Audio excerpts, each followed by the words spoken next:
Holly and I have talked about. You can't sit your kids down and tell them about music that you love. Have your kids organically discovered the magic of Dire Straits? Uh, have they shown any curiosity towards what Dad did?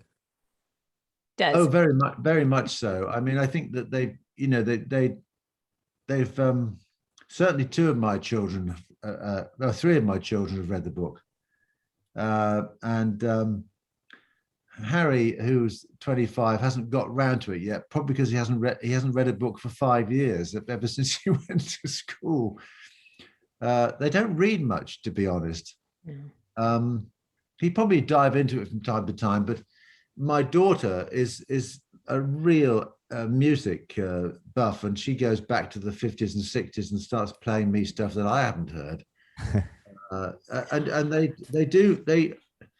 it's funny for me to say this, but I know they do like the music that we made. And one of the wonderful things about the internet, there's lots of things that aren't great about the internet, but one of the wonderful things about the internet is how young people discover what's been going on in the past. It used to be quite difficult. You had to go through into record stores and go through all the records and what the hell's this, and then take that home or whatever. And now you got, at the press of a button, you can go back and listen to so much stuff.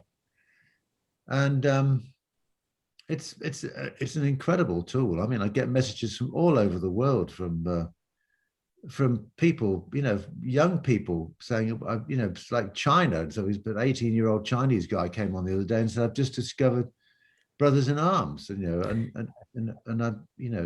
it's, and now I'm looking back at all the other stuff. So it's a wonderful thing. It's an incredibly exciting communication tool, music. There's nothing quite like it, really, apart from painting, which is a different kind of medium, of course, altogether. But